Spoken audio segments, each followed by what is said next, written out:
What I'm advocating against is the cradle to the grave over-policing of the behaviour of people with psychosocial disabilities and the conflation of our behaviour as risk.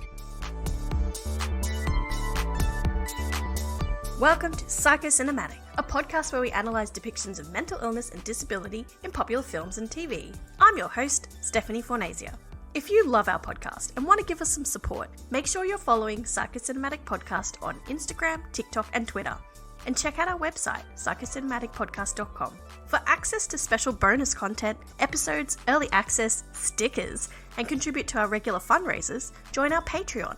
Starting from $3.50 a month, you can be the coolest psychocinematic listener there is.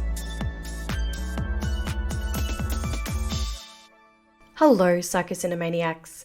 I just want to start today's episode firstly with a content warning. My guest Sarah talks very in depth about the child protection system in Australia, including touching on abuse and child removal.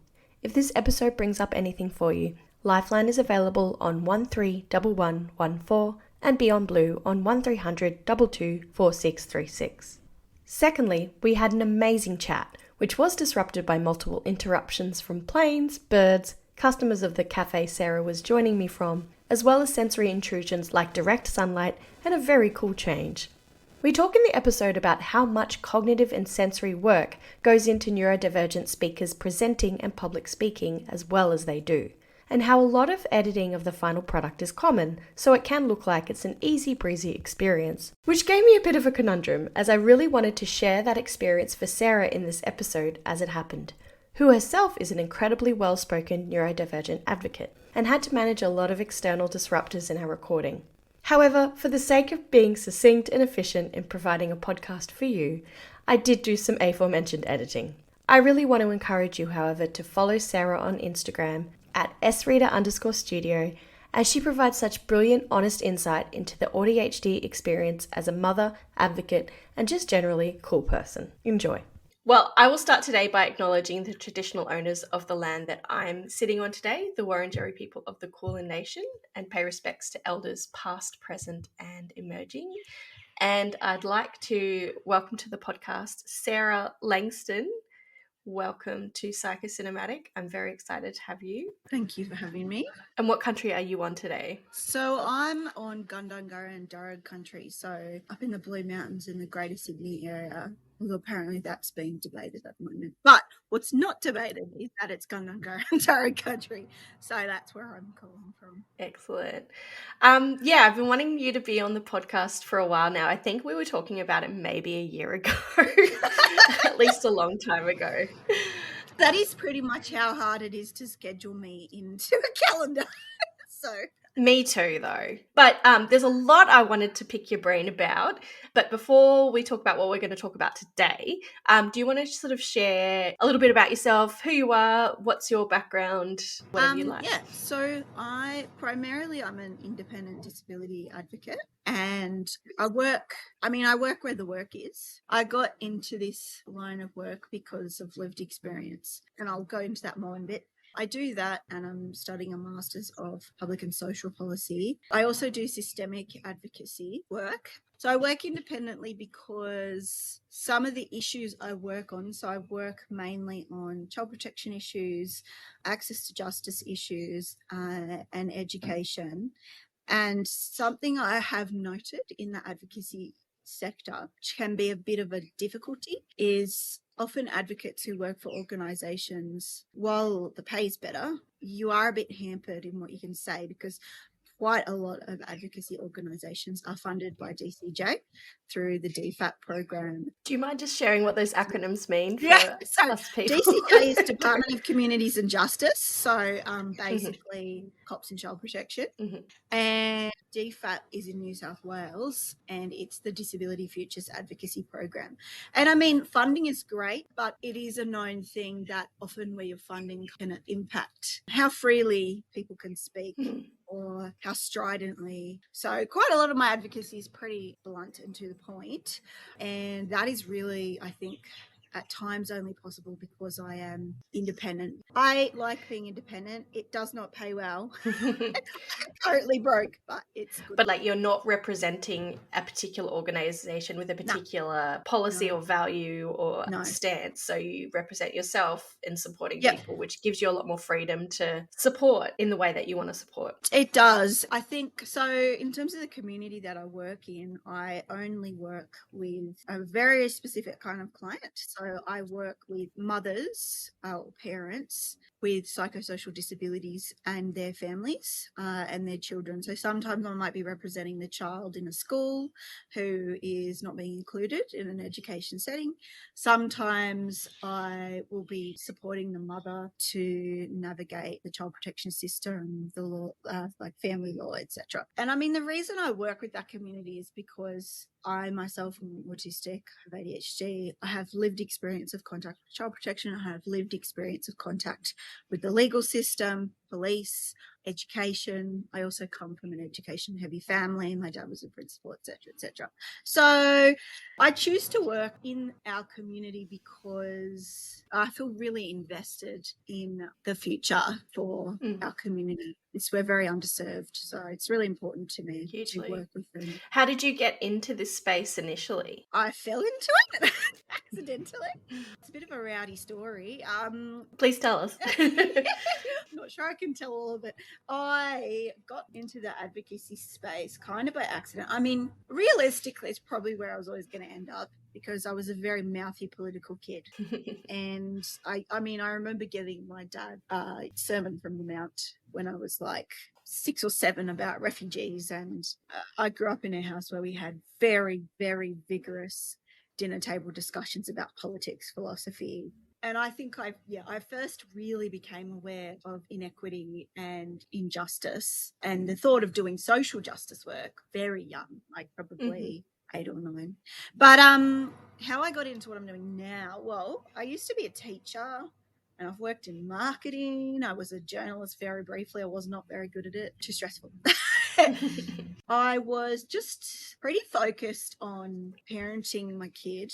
So I am a single parent. My child is disabled as well, and he has quite complex high needs at times. And navigating that whole journey, I was really seeing how messy things are for families with psychosocial disability.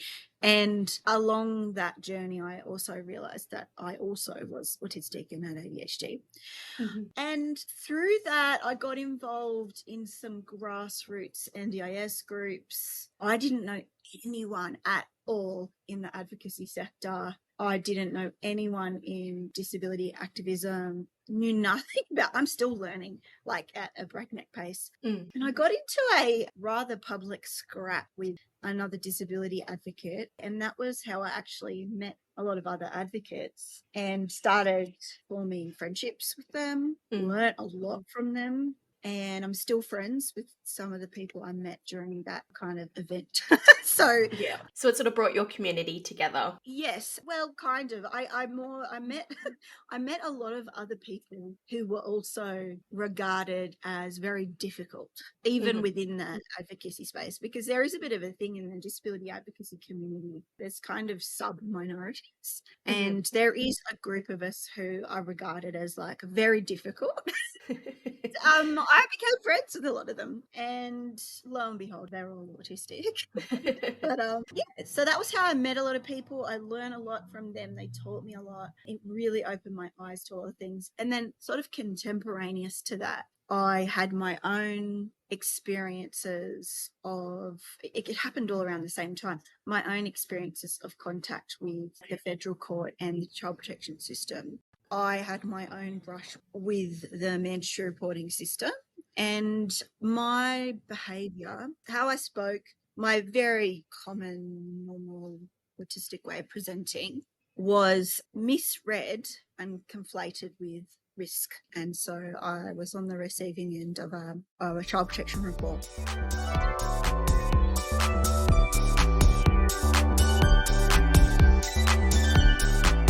And I mean, I think this is the thing, right? A lot of the women all of the women I work with are MD.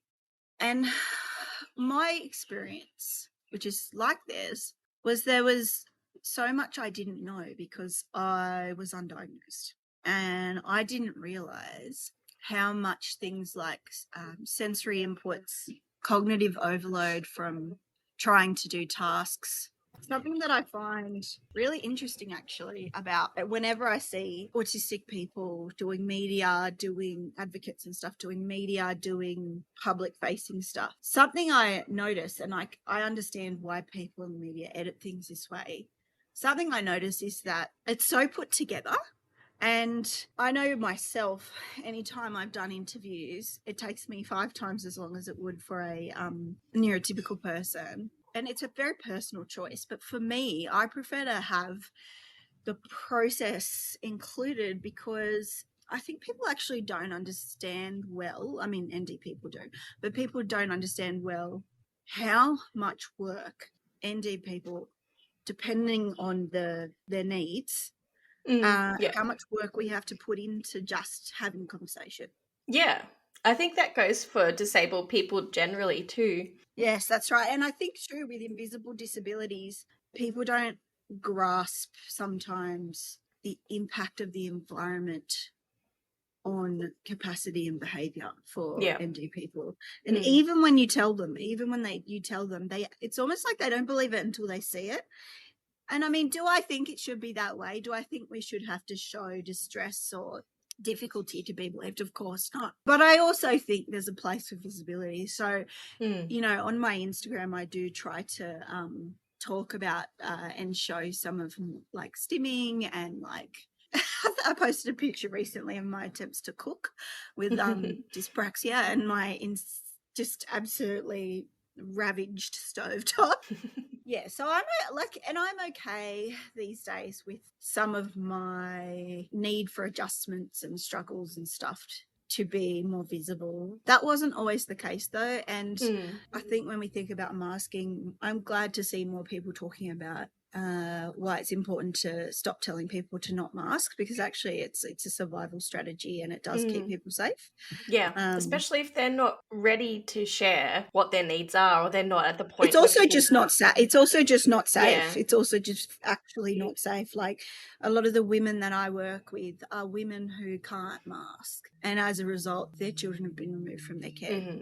So masking is a survival strategy that not everyone can master, and it's usually autistic women who are excellent maskers who don't get picked up by the child protection system. It's the ones who can't mask, and I'm in that category. I'm a terrible masker. I couldn't mask for shit. and I also had no idea that my behaviour, my language was unusual, because as it turns out my whole family's ND and all my friends I'd collected over the years also ND. So everyone around me was welcoming, kind of like me in one way or another. So it really wasn't until I had a child and I started to have contact with these very normative institutions that then I started to face that normativity and like, no, actually you are weird. Yeah, you don't fit that norm. The way you speak and yeah. I had no idea before that. And that's part of how I was diagnosed. Yeah, I think that's a common story that people have, they start having kids and they start having, teachers or early childhood educators saying, hey, I think your kid might have some needs or be autistic or ND in some way, and then going through that process with pediatricians, making them go, oh, hang on, he's just like when I was a kid, so I don't see it as being any different, but it seems that we're both autistic. Yeah. So the most common age of diagnosis for women is 36 to 38, and it's through their children. So that's for autistic and ADHD women. Really sad, really, when you think about it. It is. Women of my generation, elder millennials, are really the missed generation. And so we're in their, late 30s to 40s now and early 50s, we really were missed. And then, of course, you have, like, my mum was just diagnosed with ADHD as well. I think, too, in some ways, probably when my parents were kids, there was a large amount of the ND community who now would get a diagnosis who back then were just, things were different. I think people could exist in the community and be ND a bit more easily in some ways, or they would end up institutionalized. Yeah. It was one or the other. Yeah. And now I think because of a whole bunch of social changes that have happened and institutional changes, we've actually seen this tightening down. Like, it's due to standardization. And weirdly enough, even though there is more like social policy and stuff now, it is actually clamped down on communities, and there's a lot more policing of behavior than there ever was. I think is what I'm trying to say there. So what I think has happened, like my main hustle as an advocate is trying to change the way that as a culture we police on the basis of behavior. And so the way that psychosocial disability shows up is through behavior primarily. Our information processing difficulties show up in our behavior.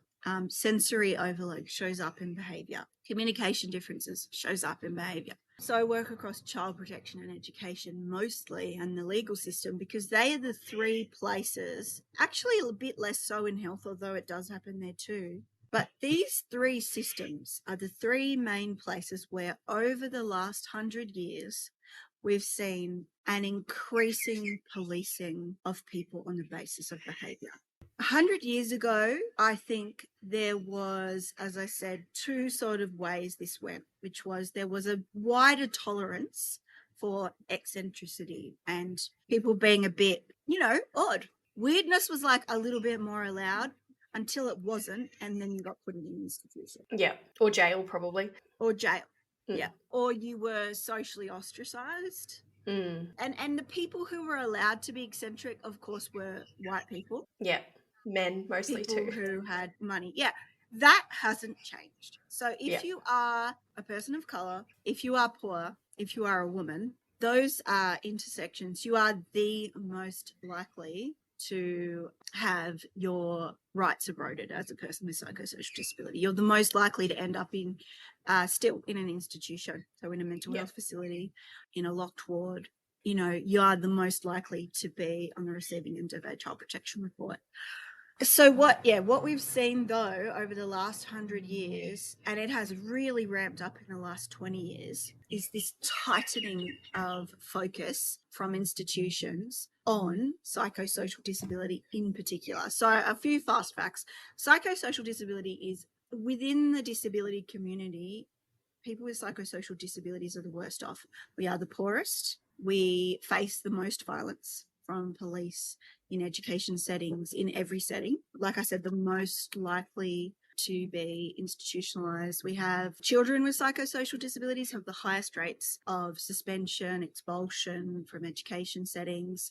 We also have the highest rates of DV, sexual assault, all of these things. You'll need to put content warnings. Everything I do is just a giant content warning, basically. And this has gotten worse. This has gotten much worse in the last 20 years. And the reasons why are to do with the standardization of the education system and the standardization of the child protection system. So in education, we've seen the rise of things like PBL, so positive behaviour for learning, which is very behaviourist. And we've seen in the child protection space the rise of the use of SDM, which is structured decision making, which is basically ticky box child protection. That came about after the Wood Report. Like, it was rolled out under the National Child Protection Framework in about 2009. That's where mandatory reporting came in. So it's like very recent. Yeah, it's quite young as policy approaches go. And what SDM is essentially a bunch of flowcharts. And instead of child protection workers kind of doing, I guess, more intimate personal work with families, a lot of decisions, child protection decisions, are now made through following a bunch of flowcharts. It's very dehumanizing. It's very depersonalized. And the reason it was rolled out was because of how completely crap social work was done before that. They were thinking STM would improve things. It was the thing. It was the trendy thing in like 2009. But since then, what we've seen is that standardizing human systems actually entrenches inequity. It doesn't resolve it. Yep. And I mean, the simplest way to explain why is because rather than bias existing within one social worker or one office, like, you know, a couple of bad eggs in one area, what happens is it's an example of an information cascade. So you have bias comes in the top of the system and then spreads to the whole system. Yep. Rather So than it's a flares. system of bias. It's standardized bias. Yeah. So when you look at like the Wood report and the recommendations and the targets of the original child protection framework, the two groups that were targeted was people with parents with psychosocial disabilities and Aboriginal families. Yeah. And as a result, rates of removal for Aboriginal families 15 times the average, and rates of removal for disabled mothers 10 times the national average. So it hasn't helped at all. No. Anyway, do we need to relate this to Erin Brockovich somehow?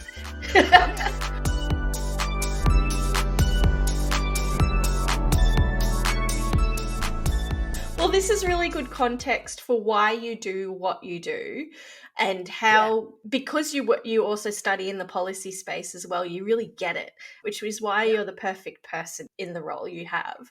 So my question is, when you're advocating for families with psychosocial disabilities, what does that look like for you, and how do you help those families? Well, mostly mothers, I'm assuming. I play by the rules.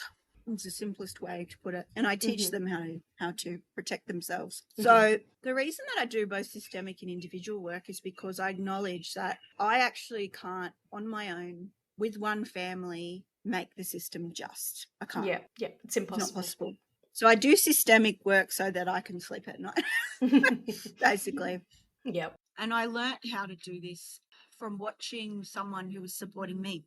So I should give credit for this idea to the person who taught me how to do it, which is Lydia Shelley of Shelley Legal in Parramatta.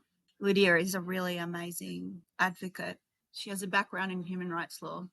She now works in criminal law and family law. She taught me survival skills, basically. She's a highly practical woman. And what I learned from her was that there is a place and a time for anger and rage at the system. But that place and time is not when you're in front of a judge, is not when you're in the same room as police, and it is not when you're in the same room as a social worker. I have a few sayings in my work now, and one of them is, if you get into a cage match with a social worker, you don't win. And so it's just practical. It is so depressing that it is that way. It is so depressing that there is so little tolerance. And it is dangerous for people who can't mask and can't deploy some of these skills. And those people need our protection. They are very vulnerable in the system. And I should say that it doesn't make them unsafe parents. And that's a very important thing to remember. Just because someone might be emotional around police or emotional around someone who works in child protection does not make them an unsafe parent. And the recent, I'm getting off on a tangent here, but the recent report from the Disability Royal Commission, which looked at parents' experiences of contact with child protection, disabled parents' experiences of contact with child protection, a really key quote from that paper was that the key form of discrimination against parents with disabilities in this country is the conflation of disability with risk.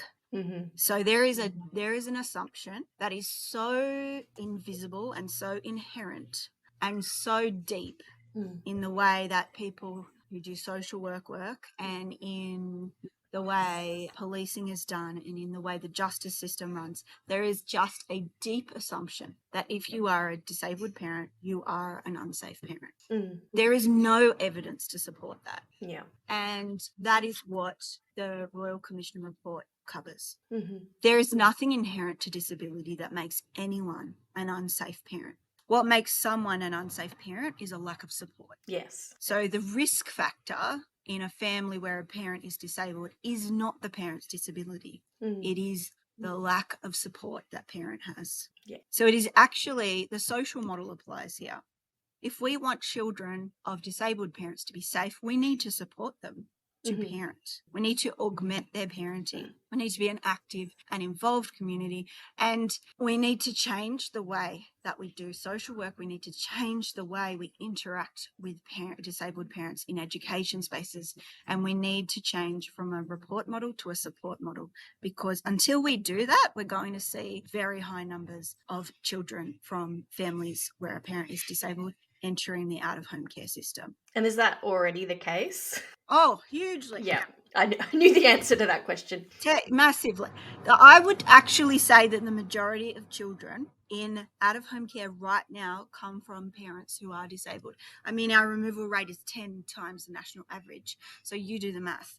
Well, I know that in Victoria, there's a high proportion. I think it's like 40% or maybe more than that of kids in out-of-home care are disabled themselves. Yeah. And we know that many disabilities are genetic. So it stands to reason that even if the parent's undiagnosed, they may also have a disability. So we know, we have the stats. We know that this is an issue. So the majority of children in Oak are either from parents who are disabled or parents who are Aboriginal. That is the fact. Yeah. And until we actually learn as a culture that being disabled does not make you an inherently unsafe parent, and until we learn that what makes children unsafe is a lack of support for their families and parents, we are going to have huge numbers of kids going into OOC. And, you know, look at New South Wales right now. I really went off on a tangent. No, this is really good chat. Tangent though. Kate Washington, who is the new Minister for Disabilities and Inclusion in New South Wales, she's a good woman. She's a ex-lawyer. She came out in the media last week calling for more foster carers. So she was talking about the fact that at the moment, the out-of-home care system is in crisis. There are enormous numbers of children in OOC. OOC stands for out-of-home care. Yeah. The situation is really bad. At the moment, out-of-home care as a system is crumbling just from numbers. And I think when people think of foster care, they have this Mary Poppins idea of like kids are not going to like families, like even and they're just not going to families. What is actually happening in out-of-home care at the moment is children are being put up in hotels, in Airbnbs, and the state government is paying through the nose for any kind of accommodation, and then having 24/7 support workers who change by the day. So these children have no stable carers. The conditions are often pretty crappy. And I've heard from one foster carer that an emergency placement package is like $250,000 for a month of care. Imagine if we put that much money into families. Yes, it's so much money. It's so much money. To give you an idea, I'm an NDIS participant, right?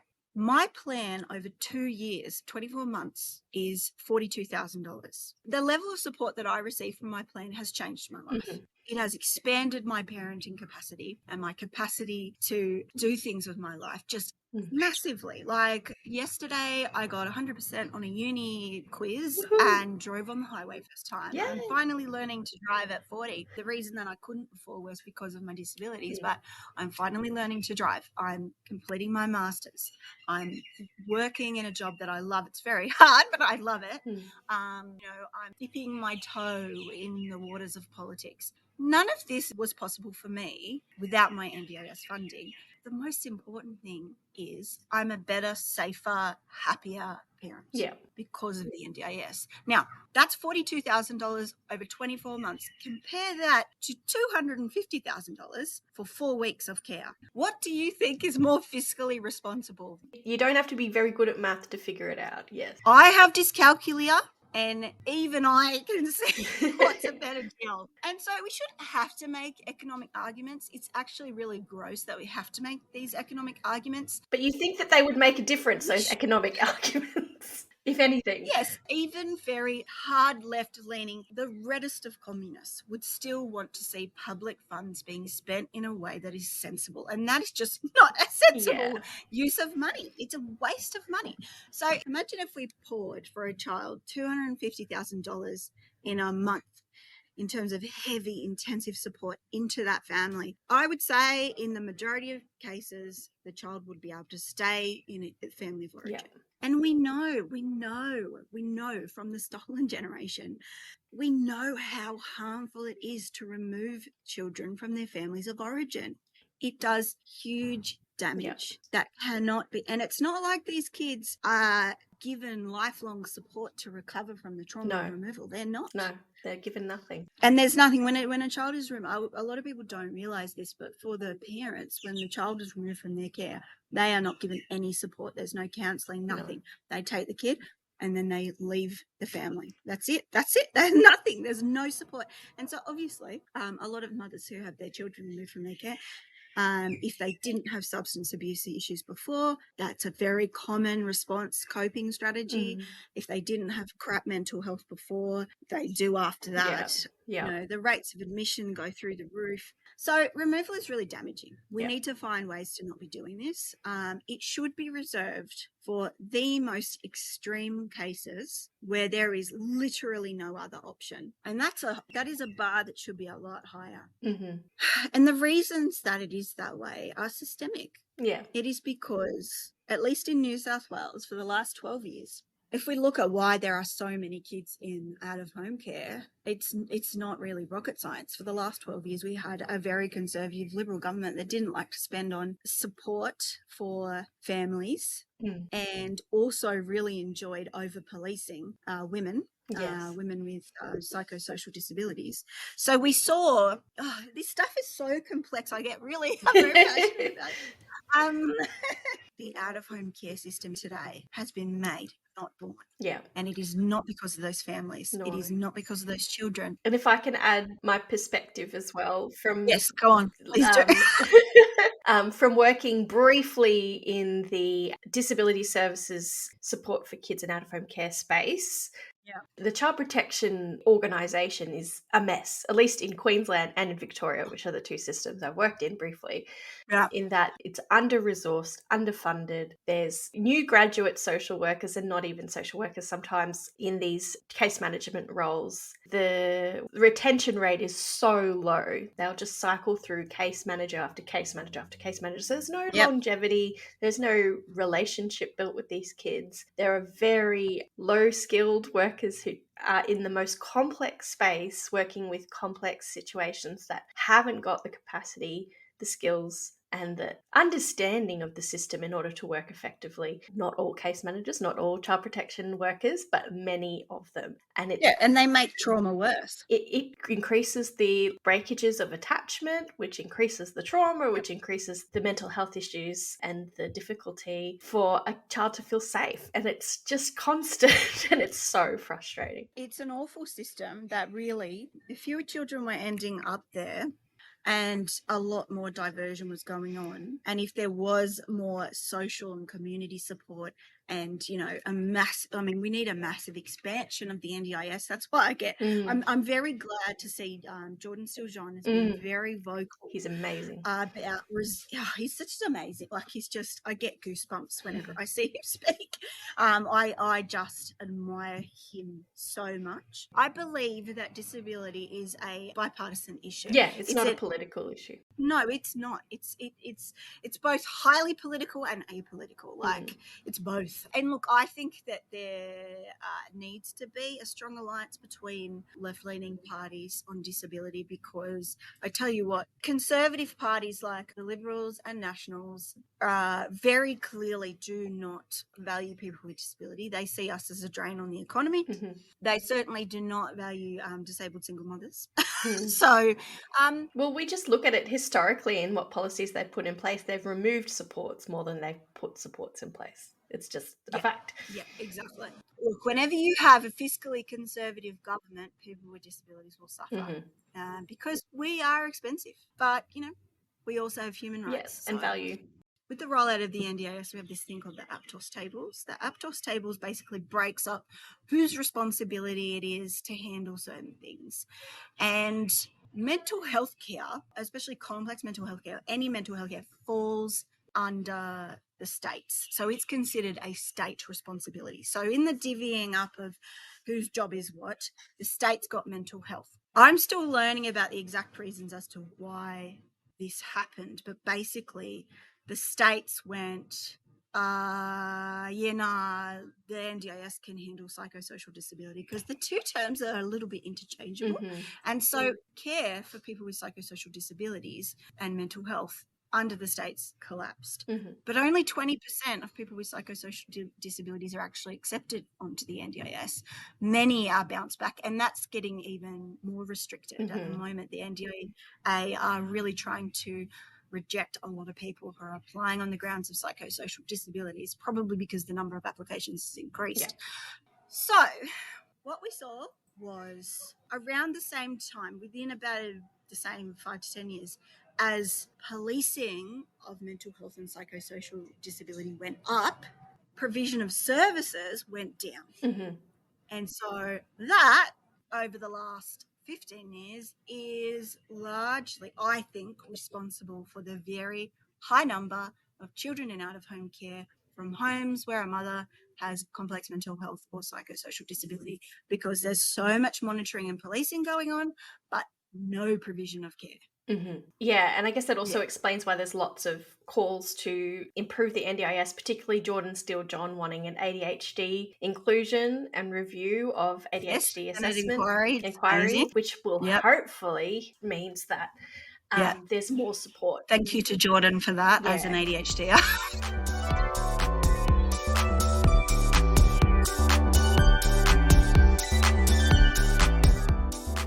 Circling back to the way I work, the women that I work with and their children, usually both generations, are being policed at some level for their behaviour. Now, in the case of education, usually their children are struggling in the school system in some way, or they may be struggling in the healthcare system, or they might come to me because of their involvement in the family court. And family court is a terrible place to be a disabled mother, especially if you have psychosocial disability. It is massively weaponized against women in family courts. It's really awful. And then you'll also see that the mother's behaviour is being policed too. So if I had to sum up my advocacy in a sentence, it would be that what I'm resisting, what I'm advocating against, is the cradle to the grave over policing of the behaviour of people with psychosocial disabilities and the conflation of our behaviour as risk. What I want to see is support before judgment, reporting, and punitive measures, because that's all that we've gotten historically. Yeah. So how it would work with a family, if a family comes to me, it's always mothers. So I'll just say mothers. I know like some people use language of parents, but majority is mothers. So a mother will come to me and she's usually very frightened and very disempowered, and is usually in a pickle legally or with child protection, and basically doesn't know how to get out of it. So what I do is I use SDM in my work. So I see a mother through the eyes of DCJ. So I will look at her and I will look at how child protection would see her. I kind of map out her protective factors, her supports, what she has going for her already. And then I look at the gaps, and then we start to work on the gaps. So I look at scaffolding. And as I said, I learnt this way of doing things from Lydia Shelley. It's that teach a man to fish kind of thing. At the same time as getting to work on the systemic vulnerabilities, I am at the same time trying to, scaffold skills as well, self-protection skills. And what I want to say is, like, when I've explained this approach before to someone I met at a party, I do occasionally go to them. I hate them, and I usually sit outside.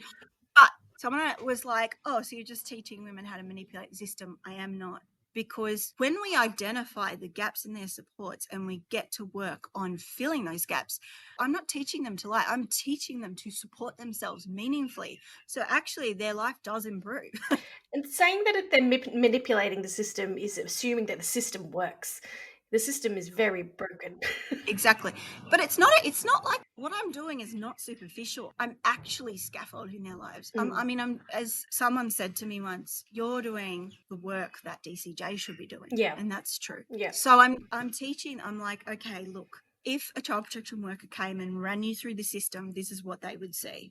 Sometimes I say that, sometimes I don't. Sometimes it depends on the person and how vulnerable they're feeling and stuff, obviously. But I start to try and get some of their needs met so that their parenting capacity increases at the same time as teaching them how to get connected to legal, how to get connected to, more advocacy, because often what I do is a bit short term. So I'm very careful. I limit how many families I work with at any given time, because vicarious trauma is a thing, and sustainability is important. So big shout out to Disability Advocacy New South Wales. They were my advocates back in the day. I refer so many people onto them. They are amazing. They advocate for like 2/3 of the population in New South Wales who have disabilities. They're just incredible.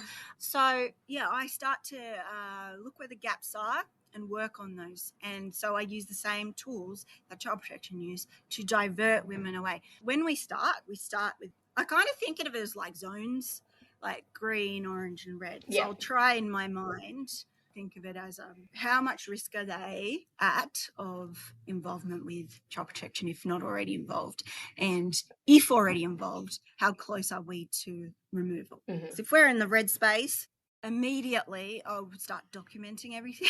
Always document everything. The 2 rules of advocacy: document everything, never go to a meeting alone, ever. Yes. Good advice. And the third thing, do everything in writing. So I will firstly ensure that if they're already involved with child protection, I will be with them at every meeting. If I can't be there, I will ask them to either reschedule, take a friend.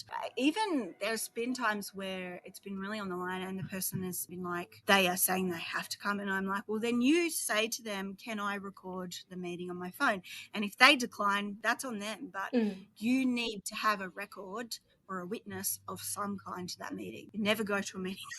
Why is that important for them? Accountability, because women are victimised in this. I'm not saying, like, look, there are a lot of really bloody great social workers out there. I'm not saying, like, everyone in these systems is out to get women. What I am saying is that when you add an advocate, the tone changes, the vibe changes. It's like, I mean, as parents, we know that we are less likely to be dicks if someone else is there. It's just true. Like, it helps, it makes us aware of ourselves. We monitor our own behaviour and interactions, and people are more likely to be on their best behaviour around vulnerable clients. So having a witness, it makes people aware they're being observed. As a result, they're less likely to do crappy things. It's just human nature. Is it also helpful to have that extra pair of eyes and ears? So for that mother who's likely to be very overwhelmed in that situation, there's a reference point that they can, did I get that right? Yes. Is that what happened? Right. Having that validation. And even in I do things like I'll go to a psychology appointment with even with like a beautiful practitioner who's totally an ally and on the mother's side, because of information processing challenges and communication needs. Sometimes it's great to have another person there to make notes and remember things and debrief with. Because of processing differences, we might misremember something, or we might miss a critical piece of information that could really impact us later. So it's just in every possible way, it's a great idea to have an advocate with you. So always take an advocate, even a friend, a family member, anyone. I navigated all these systems during lockdowns, and my advocate, because of COVID restrictions, couldn't attend in person. So during a meeting with DCJ, my advocate Zoomed in and I had a laptop open. That's doable. Yeah. I've had situations where I've had people try and grab me for a chat. So this is a flex. People are in positions of power. They love verbaling. They like to catch you for a chat because it's a contestable record. It's not official. It's just you and them alone. That's right. There's plausible deniability. And so when that happens, I will refuse to go into a room alone with them. And if I am caught alone with them and they try to raise a serious issue, I will say, and this is a really hard skill to develop, but you can practice in the mirror. I say this to the women that I work with: practice these things in the mirror between times. It takes all your strength because it feels scary and like resistance. But in this situation that happened recently, picked up my phone. I said, please wait. And I dialed out to my co-parent and I put him on speaker. And I said to my co-parent, can you just stay on the line? X person wants to speak to me. I just need you to be part of the conversation. And the person was like, oh, never mind. We'll talk about it another time. So stuff like that's really powerful and important. Yeah. And it's your right to have that. It is your You right. should be able to exercise that Yes. right. Yeah. Yes. So every person, regardless of disability or whatever, every citizen has a right to an advocate. If you are ever in a situation where someone declines you access to an advocate, it's a pretty good sign that person is dodgy as. Mm-hmm. If that happens to you, my advice would be to, as soon as you possibly can, sit down with pen and paper or a text message on your phone, a voice note, however is accessible for you, and make a record of the conversation. What was said.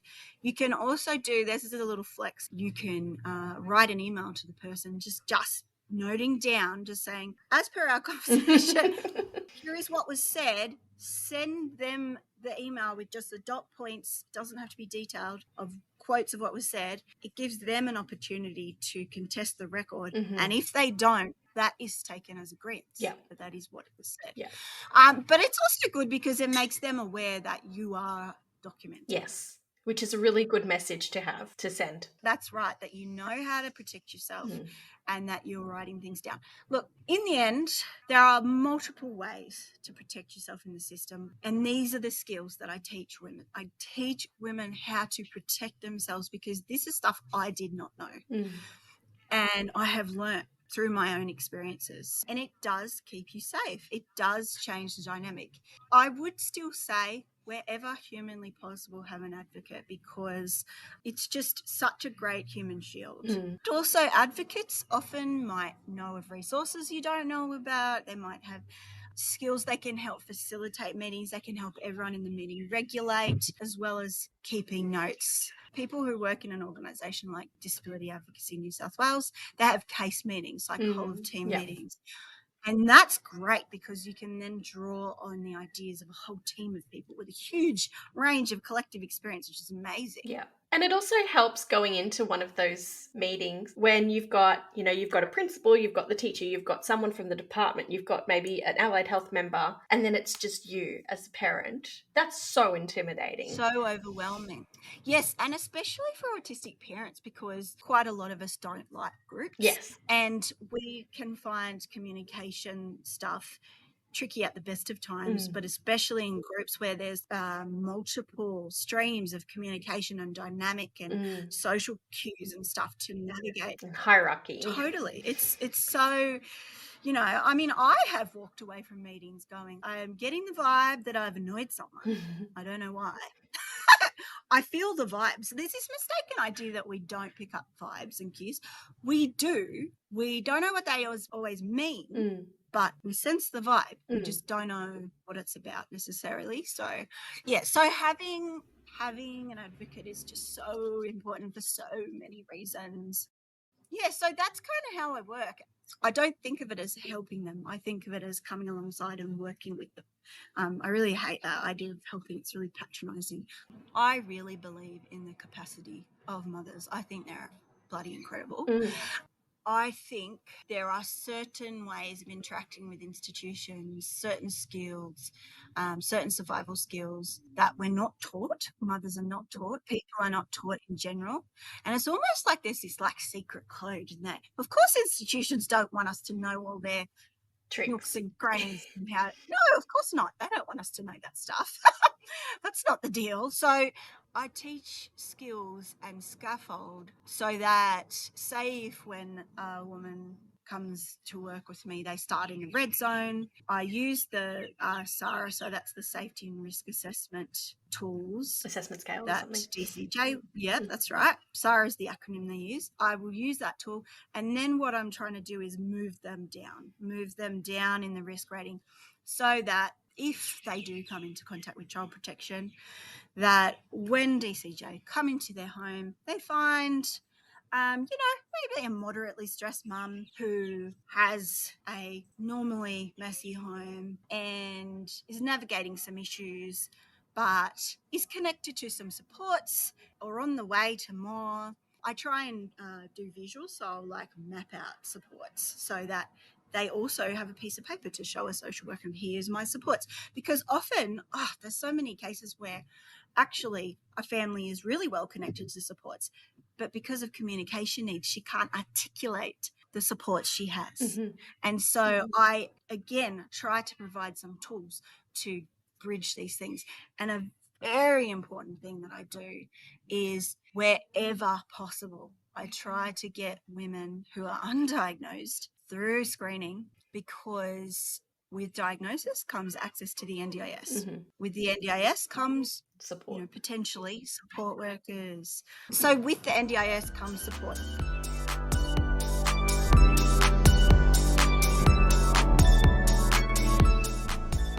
I just realised we haven't talked about Erin Brockovich at all, by the way. Well, let's pivot. Should we try? Let's pivot to... I'll stop saying pivot. You wanted to talk about Erin Brockovich today, which is a 2000 film by Steven Soderbergh starring Julia Roberts, as well as Aaron Eckhart and Albert Finney. A brief-ish summary of the plot. In 1993, Erin Brockovich is an unemployed single mother of 3 children who has recently been injured in a traffic accident with a doctor and is suing him. Her lawyer, Ed Massery, expects to win, but Erin's explosive courtroom behaviour under cross-examination loses her the case, and Ed will not return her phone calls afterwards. One day, he arrives at work to find her in the office, apparently working. She says that he told her things would work out, and they did not, and that she needed a job. Ed takes pity on Erin, and she gets a paid job at the office. Erin is given files for a real estate case where the Pacific Gas and Electric Company, or PG&E, is offering to purchase the home of Donna Jensen, a resident of Hinckley, California. Erin is surprised to see medical records in the file and visits Donna. Donna explains she has several tumours and her husband has Hodgkin's lymphoma, but PG&E has always supplied a doctor at their own expense. Erin asks why they would do that, and Donna replies, because of the chromium. Erin begins digging into the case and finds evidence that the groundwater in Hinckley is seriously contaminated with carcinogenic hexavalent chromium, but PG&E has been telling Hinckley residents that they use a safer form of chromium. After several days away from the office doing this research, she's fired by Ed until he realises that she was working all the time and sees what she has found out. Rehired, she continues her research and over time visits many Hinckley residents and wins their trust. She finds many cases of tumours and other medical problems in Hinckley. Everyone has been treated by PG&E's doctors and thinks the cluster of cases is just a coincidence, unrelated to the quote-unquote safe chromium.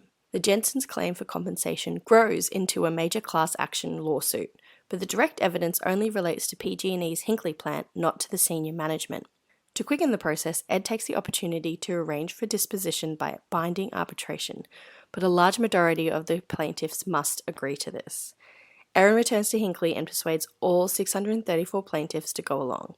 While she's there, a man named Charles Embry approaches her to say that he and his cousin were PG&E employees, but his cousin recently died from the poison. The man says he was tasked with destroying documents at PG&E, but, as he said, as it turns out, he wasn't a very good employee. Boom! Embry gives Erin a 1966 memo proving that corporate headquarters knew that the water was contaminated with hexavalent chromium, did nothing about it, and advised the Hinckley operation to keep this secret. The judge orders PG&E to pay a settlement amount of $333 million to be distributed amongst the plaintiffs. In the aftermath, Ed hands Erin her bonus payment for the case, but warns her he has changed the amount. She explodes into a complaint that she deserves more respect, but is astonished to find that he has increased it to $2 million. It's a good scene.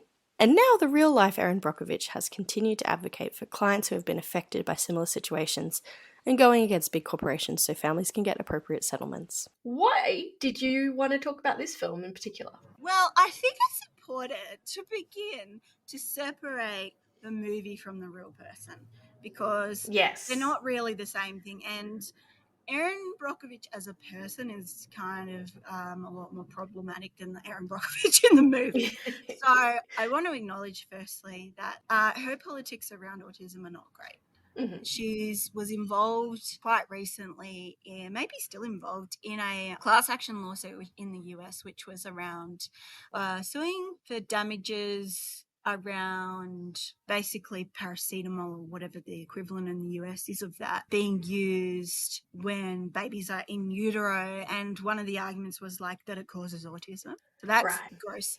Because, in preparing for this, I watched some of her media interviews and stuff, and she was like, it was a bit on the edge. It was like really going down the whole moral panic about, oh no, all the babies going to be autistic. Like, I don't know. I think that'd be kind of fucking rad myself. But I feel like, I don't know, I feel like autistic people are the future. So there's a touch of ableism in the real life person, perhaps. Just a Just a touch, touch. a bit more than a dash. And like when people do this whole panic about autism, it is ableist and it is gross. And it's like, what are we saying? So it would be a good thing if we had less autistic babies. I mean, I don't agree with that. I think more autistic Yes. babies. All the autistic babies. I don't think we're people great. realize how much of the world is built via autistic brains as well. Some of the most amazing things that we connect with. Exactly. That's right. And I mean, probably half of the amazing feats of engineering that we have, half of the most like innovative social policy that we have, that's autistic brains. Yes. Behind that, you know. Technology, all of those things. Yeah. Exactly. And we are some of the, particularly autistic women, make some of the most passionate, bloody-minded, strongest social justice advocates. I mean, look at Greta Thunberg. Look at Grace Tame. Yes. Queens. Totally. Like on my list of social justice swoon moments, there's, Grace Tame, Jordan Still John. I actually have a thing. Yeah. If I have a day where I'm like feeling really crappy about the state of the world, I actually go and like watch Grace Tame's speeches and Jordan's speeches. And there's a few others like Greta Thunberg, because they help ground me. It's that, that saying, look for the helpers. I love that. I've always loved that. If I'm feeling really crap, I will connect with the work of people I really admire who are making the world a better place, and I feel better. So that's one of my little survival skills. So, okay, Erin Brockovich. So as a person, her disability politics are a bit provo. She probably wouldn't think of it that way. But if we just look at Erin Brockovich's movie, which is more of my focus, Erin Brockovich, the movie, is a bloody good time. I mean, it's interesting. So I've rewatched it a couple of times to prep for this, and it's obviously a very simplified. It's a movie, right? It's not supposed to be real. Yeah. It's a Hollywoodized version of what happened. Exactly. I had to keep telling myself as I was watching that, because my autistic brain is like, that's not correct. But that's not correct. That's not what you would do. And it's supposed to be entertaining. So, yeah, look, there's definitely parts of that movie where I, cheer aloud, and where I'm like, it is like that, some of the feelings in it. Oh, there's a scene actually in the start where she's looking for work. And she's struggling to get, like, there are a lot of things that are depicted in that movie about being a single parent that are spot on. That are right on the money. Like having no access to care, having no easy access to childcare, not being able to afford to pay for childcare, being just desperate for any kind of flexible work that will fit around your children. Like there's a scene in the start where she talks about, in an interview, about how she was really interested in geology. Yeah, that scene. She's talking about being really into it and how she was really good at it. Like she was really good at it. And then basically her kid got the measles and her dead shit husband didn't help. And she's like, so that basically didn't work out. And I was like, I felt that in my soul. Yeah. I was like... And you can tell throughout the film that she's quite smart. Like she gets her head around law without having any law degree. She's got a really good memory, but she never got the opportunities to study. And like when she would have excelled at it. The limitations on mothers, the limitations on women have absolutely nothing to do with women.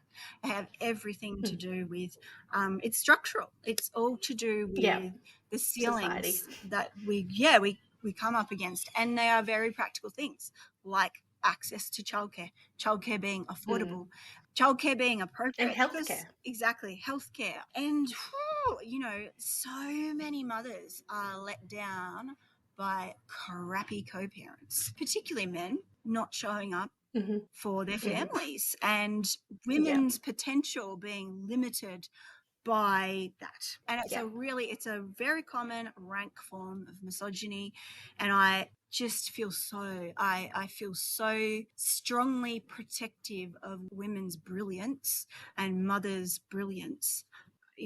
I feel very passionate about our right to access education and employment, and I get really cranky about other people getting in the way of us being able to achieve what we want to do with our lives. So it's really unfair and it's deeply sexist. Anyway, that scene, I was just like, fuck yeah, it's so real. And I've got so many stories of mothers whose children have ended up in out-of-home care because, fucking irony, because they couldn't get childcare to attend the children's court hearing and argue their case. And so then the children were removed. Explain to me the justice of this. I mean, it's just Disgusting. the irony of that. It's disgusting. That's the situation that so many women are in, or that, end up having to agree to consent orders because they're heavily pregnant and trying to raise a toddler, and they literally don't have the spoons to resist. And honestly, that's often why a lot of women will sign consent orders, because they don't have the capacity to do anything other than agree. We need to access to justice issues are really important when we talk about women with psychosocial disabilities. So the concept of access to justice is the idea that inequity means that not everyone has the same access to justice as each other. And it can be as practical as, because of gender, women doing most of the childcare, and because of poverty, not having access to alternative forms of childcare, not being then able to attend a court hearing to defend their right to parent. I mean, the irony of like, I couldn't keep my child in my care because I was too busy caring. I mean, fuck. Yeah. It's frustrating. When I say right to parent there, I'm using the wrong language. So I'll just go back and correct myself. So when I say a right to parent, what I'm actually trying to say there is a right to be treated equally as any other parent would be treated, and a right to be supported to parent. So no parent, regardless of whether they're disabled or non-disabled, has a right to parent or has a right to a child. No one has a right to a child. We have responsibilities to children. We don't have rights to them. Children have rights. However, it's a bit more complex than that. The whole picture is that we are signatories to the Convention on the Rights of People with a Disability, and Article 23 of the CRPD states very clearly, it's very black and white, that disabled parents have a right to support to parent. And it's very, very generous in the convention. It's very broad, actually. It does state that the rights of the child are paramount, and that is as it should be. The rights of the child are paramount, should remain paramount. However, for a very long time in this country, the rights of the child being paramount have been used as a blank check for child protection workers to do whatever they see fit in regards to children of disabled parents, without any attempt at balance. The DDA talks about the balancing of rights, and you can see that reflected in the CRPD. In the CRPD, there is protection of the preservation of the families of disabled parents, but that's not how we're doing child protection in this country. And it's really important that when we have conversations about how child protection work is being done in this country, we're really, really honest with ourselves about what is actually happening.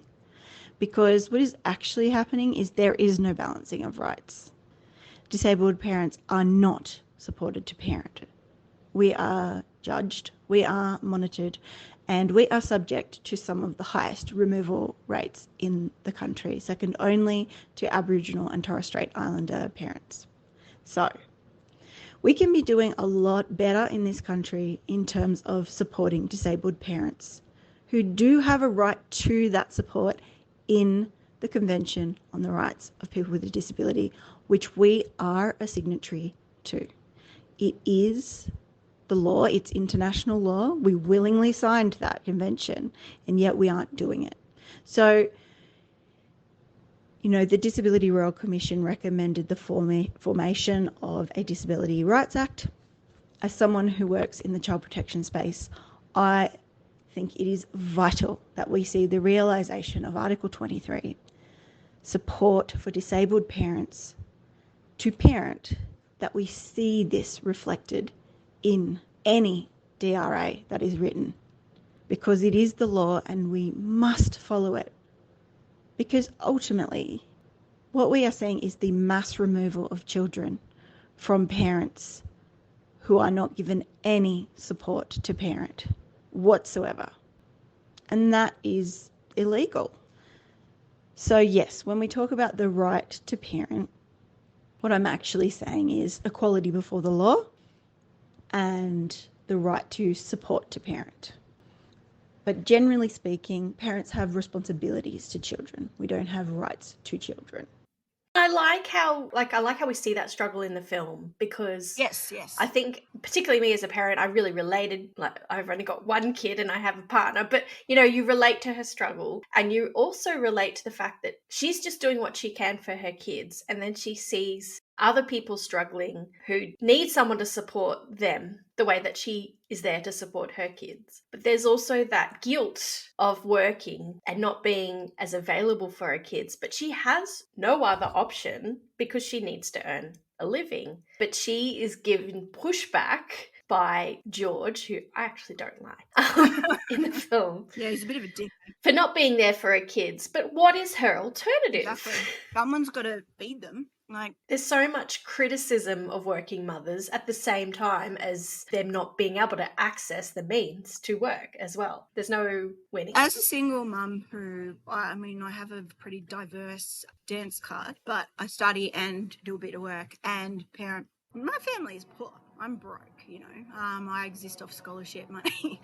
The work that I do is mostly pro bono because the women that I work for, they have no money to pay me. They are poor because if they had the money to pay me, they probably wouldn't be in the position they're in. Money is power in a mixed market economy. So with Erin Brockovich, the thing I related to most in the movie was her experience as a single mother. That was the thing I related to most, was that, and the way that you just work so hard all the time. There's no real rest. And oh man, there's a scene later in the film where, like, she obviously also has so much mother guilt throughout it, right? Like, she's she gives like her soul to that case, and because she's so driven by what's right and wrong. I really relate to that. And there's a scene later, I think, where she's snoozing on the couch and her eldest son, they're going out to get pancakes or something. And he's reading through the documents and she's like, I just organized those. And he starts to ask her questions about Annabelle, one of the children who has gotten cancer from the polluted water. That's right. And it's such a beautiful scene. I felt that scene in my soul as a mother advocate, because her son realizes for the first time the importance of what she's doing. But in that, it's not like the way that scene is done. He realizes the importance of the work she's doing, but there's still connection. It's not like, well, these people are important and I'm not important. There's so much love that flows between them in that moment. He acknowledges her, she acknowledges him, and it's like you see the connection get stronger when he understands her a little better, and she, it's really beautiful. I cried. It was so sweet. His character in the film, he seems to be one of the more like annoyed by the fact that she's working all the time and wanting mum to be there more often, which is totally reasonable for a kid to feel. But then he sort of understands that it's not that she's ignoring you and doesn't care about you. It's that she's also supporting this family who don't have someone to care about them, who needs someone in their corner, just like she's in his corner. He says, why can't her own mum get her medicine? Because her mum's real sick too. And look, I will say I've had conversations like this with my own child. I mean, I keep my life pretty flexible, so I'm pretty available to him. But there has been times where I've had to finish a piece of work and it's been time sensitive.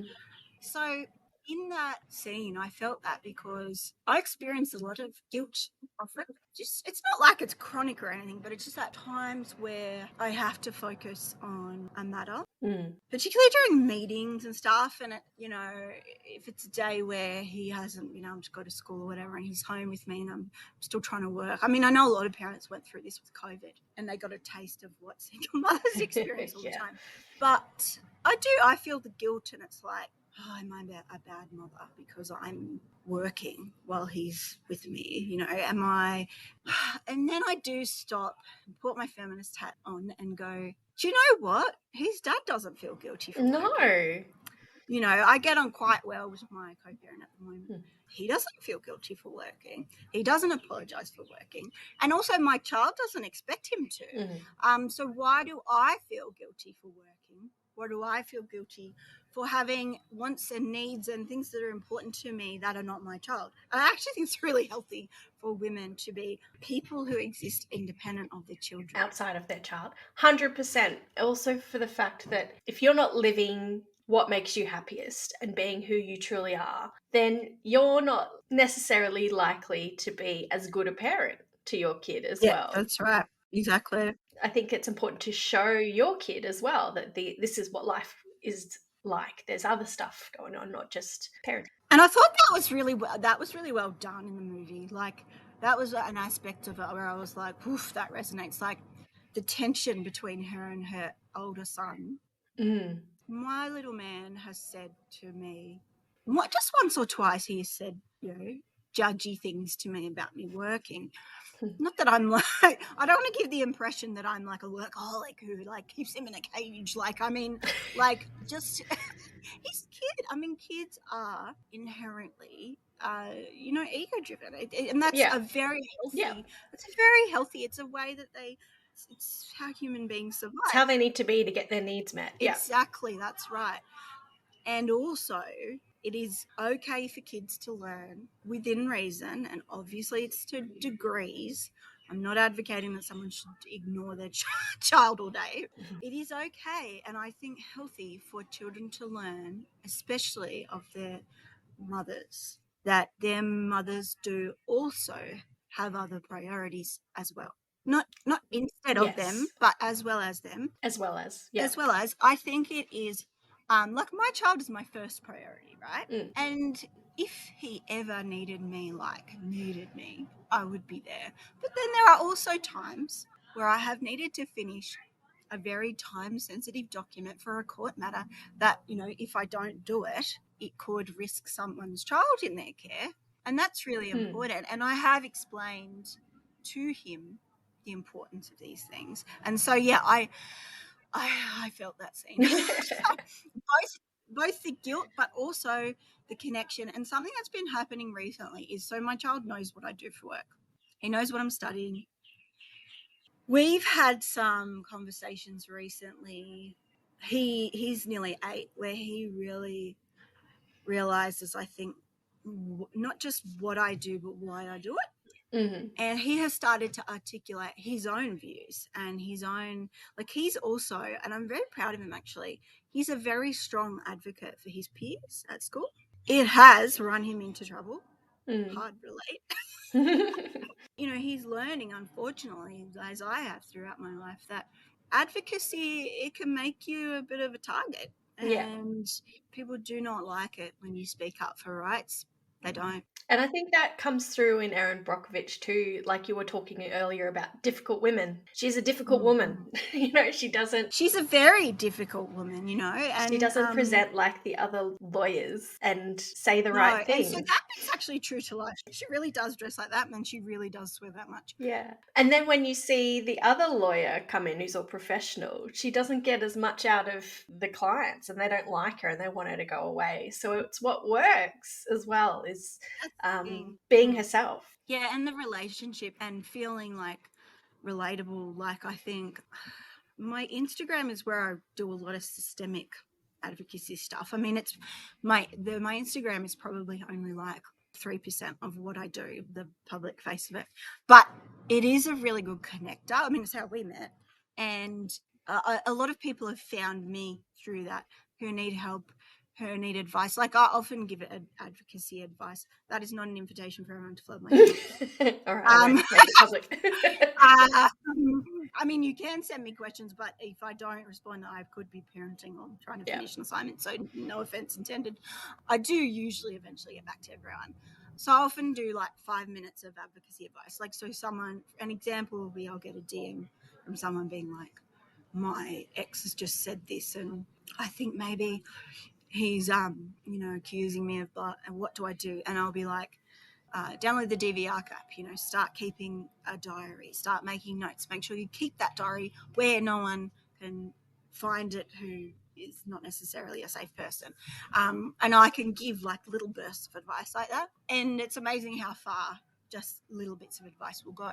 But yes, like in the film, Erin Brockovich is a very difficult woman. And I really relate to that. She's super stubborn. I mean, I read her as Autie, but I'm pretty biased. Well, there was I had a look at the actual Erin Brockovich, and apparently she has a learning disability, dyslexia. I'm just saying there's a lot of co-occurrence. A lot of overlap. There was a few articles that cited her as having ADHD, but I have not come across Erin actually saying this herself. But I definitely see some email her some and traits. ask her about this. She probably wouldn't answer me after me saying that she has dodgy disability politics. Sorry. But you do, mate.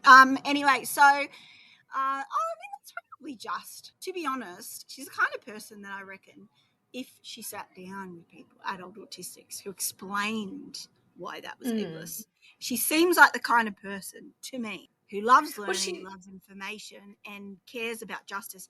I reckon that she's probably just on her own learning journey. Like I used to have some very ableist ideas as well. 100%. Me too. Grown out of. Yeah.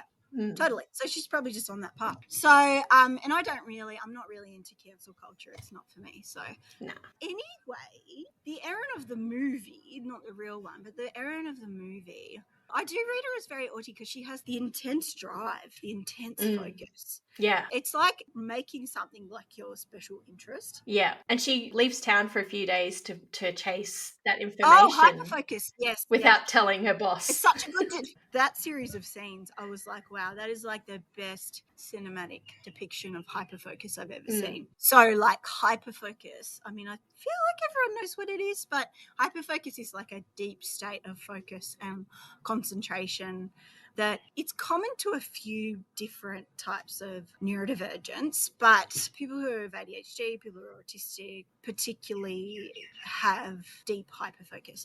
Oh, it's the best feeling. It is basically where space and time fall away and it's just you and the subject matter. And it is such a deep state of focus. You get so much done. My child is amazingly good at deep focus.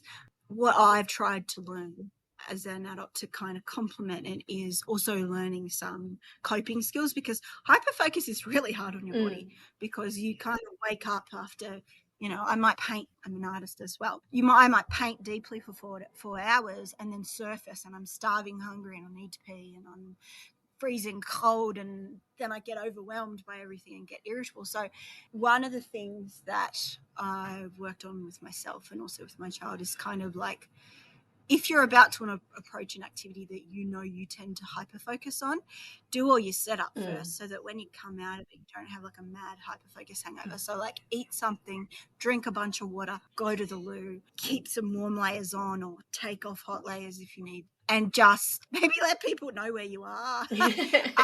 So that if you drop out for a while, which our brains need to do, it's a way of regulating ourselves. When you come out of that state, you're not a mess. I feel like these are skills and wisdoms that like older or further down the track NDers can pass on to people who are just diagnosed or to kids. And like, I love that intergenerational sharing of wisdom. But back to Erin Brockovich, because wow, I'm this. So the movie depicts hyperfocus really well.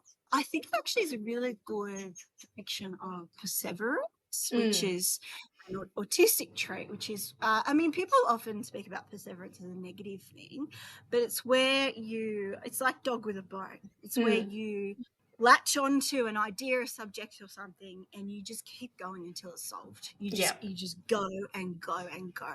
And I once described to a colleague that for me, this issue of trying to make life better for MD mums and their kids, and like Erin with the trying to solve the Hinckley case, for me, it's the mental equivalent of walking past a table where the tablecloth is on crooked and needing to straighten it, That's kind of my life's work, is straightening the tablecloth of injustice. And it feels crooked. It feels wrong to me. It makes my brain feel itchy. And so I feel like I have to fix it. And so my brain doesn't feel itchy all the time. I've learnt to pick smaller goals within it, like little bits I can do at a time. Otherwise, I just be constantly a mess. Yeah, I think you're right in that she will not stop until she will not take no for an answer. And every time Masri throws up a blockage, oh, we can't do that. She's like, why not? Let's do it.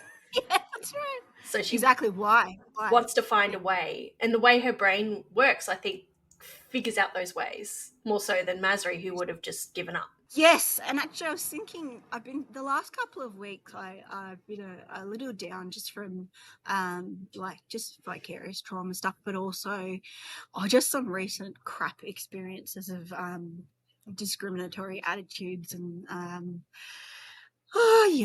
just institutions flexing as they do. And, it takes a toll. I'm fine. I had to bump up all my self-care strategies. I hate that term, but still. Something I've been thinking about a lot the last couple of weeks, and I was thinking about it in relation to the movie, is how, if you look at the whole arc of that movie, and while it doesn't necessarily reflect a totally realistic sense of what working on an issue is like, for instance, that Hinckley issue, they were supposed to clean up the water, but in reality, in the actual Hinckley, the plume is still growing. And while all of the clients from that real life case have now received payouts, some of them are very small, So, fiction and life are not necessarily the same. So grain of salt. But the main thing that I took from it was that, people say persistence is key, and it's really, really true. And I think that something that autistic people are bloody great at is persisting. Not everyone loves us for it. And in fact, it's often been told to us as a negative trait. But I would actually say that my ability to persist has probably kept me alive. It's probably kept, that's right. It means that I keep the long view. I'm learning as I go how to pace myself, which is a really good skill to develop. And I'm learning that this is probably my life's work, right? I'm going to be working on this probably till I die, and that's fine. I'm very happy with that. But I think persistence is needed for change to happen. It doesn't you can't just do it for 6 months and hope that long-term change happens. It takes that persistence. That's right. To be made. It does, especially when you are talking about a form of the issues I work on.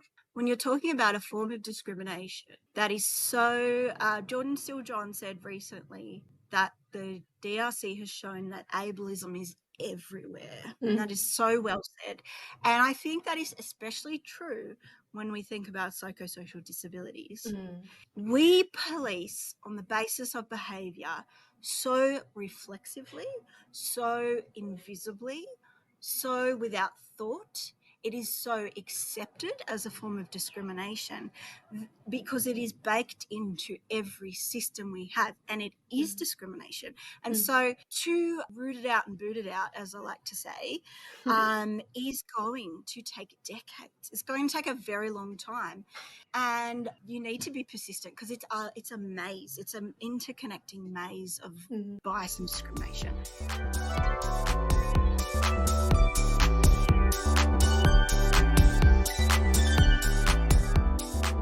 And I think one other thing that I like about Erin Brockovich and the message it says is there's power in numbers. She needed to get those 650 people to enable to enact that suit And that really tells that, I think that's a perfect explanation of why unions are so important and why This is they a good matter. segue into AMPA. Yes. So, I'll put the spiel about AMPA. Look, and we Yes. would love new members. So AMPA is the Australian Neurodivergent Parents Association. We're just getting set up. So it is what it sounds like, the Australian Neurodivergent Parents Association. And look, one of the key risks for neurodivergent parents is the fact that we are historically often socially isolated and under-resourced, and as a result, we're very easy to pick off. Systems pick us off so easily because we're isolated.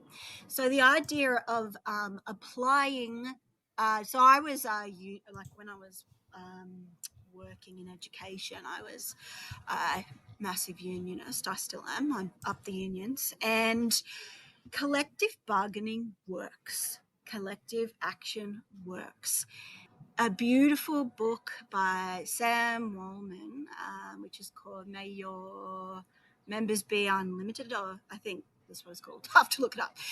It's a graphic novel. My late friend Rebecca lent it to me, so I guess I own it now. And she was a massive unionist, and I learned so much from her about unions.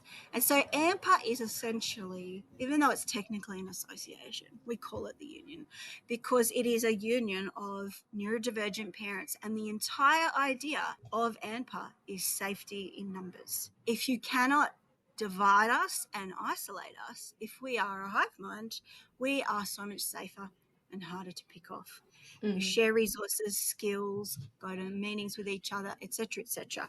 It's going to take us time to get up and going, but we'll be seeking grants, we'll be expanding. It is my goal and my dream to be national, and my big goal is to have an AMPA delegate on every P&C in every school in Australia. So yeah, let's hope we spread like a virus. Fingers crossed. And fingers crossed, I just want every ND mum to have the resources that she needs to be believed, to be supported, and to have her capacity expanded and scaffolded through the love and power of community and collective. And I'll make sure all the details are on the episode notes, so anyone who's interested in joining can join up. It's free, I believe, at the moment. Is that right? It's free at the moment, and even if we do eventually have membership fees, it'll be like sliding scale as fuck. So yeah. Is there anything else that you wanted to say about Erin Brockovich that relates to your work at all? No, not really. I will just say that I think that when you watch that movie and think about how it relates to being an advocate and an ND advocate, we're good at the hustle. We are. And we're good at the hustle, and we are really persistent people. This doesn't make us popular with people who don't like that, but that's probably good. I'm not sure I want to be popular with people and I don't like that. And if I could just add one thing that I mentioned earlier, that I didn't like George, and I think that sort of shows how single mums are great at hustling because it's what they have to do constantly all the time. Yeah. And when George leaves her because he's annoyed that he's not getting anything, while he's also trying to show that he's a good guy because he's not one of her other husbands. Oh, I know. Right? She's doing as much as she can for her kids, plus working over full time, and he doesn't have a job, and he's just being a parent, and he's he's living with he's getting fed by her, he's not having to work, but he's like, no, this is unfair on me, and he's just doing what every mother has to do plus less. So that really shat me. I know. Because I think we were supposed to like him. Yeah, exactly. That really annoyed me too, because at one point she was doing his job. And where was her thanks and praise? Where was her medal? And that is the thing. It's like men do sometimes expect a medal for doing the things that we do without question, invisibly, without thanks. So he was a bit. Yeah. And apparently in real life, her ex-husband and her actual boyfriend, George, who was there at the time, accused her of having an affair with Masri and then tried to sue her. Yeah, I've read that. For no actual reason. And then it was dismissed, and the lawyer who was involved was disbarred for extortion. So there were assholes. George was a dick, it seems. Good things come to good people, don't they? Yep, just desserts. Yeah. Anyway, no, it's a good movie. It's a fun watch. It's not a realistic watch, but it's a fun watch. But at the same time, not a lot actual action happens. Like when you actually think about it, it's all like the legal case from beginning to end. So given that, Yes. you know, it's actually quite entertaining and it did really well, that's Yeah. pretty good for that kind of film. Yes, definitely. Before I let you go, I just want to say to everyone to make sure they follow your account, which is, make sure I've got this right, SRITA_studio. That's your Instagram. Yes, it's because there's so many people say to me, I'm like, oh, so is your name Srita? And I'm like, no, my first name is Sarah, my second name is Rita, and I just put them together, so it's S Rita, but I actually do say Srita Studio. Srita Studio. Yeah, that's what I do in my head. I never say it aloud. Yeah. Because your art is also incredible and amazing, and I love it so much. And I don't know if this will go out before the giveaway finishes, but people have the opportunity to win a piece of your art, an original piece, if they enter in the fundraiser for Yellow Ladybugs. So definitely follow you. Yes. Oh, the one thing I was going to say. Yes. I do have one call to action. Which is, you know, often people hear about all these issues and they're like, oh my God, what can I do? It's so unfair. Yes, it is. At the moment, one of the biggest things that you can do is to look at who's already doing work on these issues and support them. Yes. So if you have money, donating to advocacy organisations is really great, really important. If you're a letter writer, start conversations with your local MP. Like, I really, people are very disillusioned about participating in politics, and I really don't think they should be, because it is action that does work. It does have results. I'm not into nihilism. It's not for me.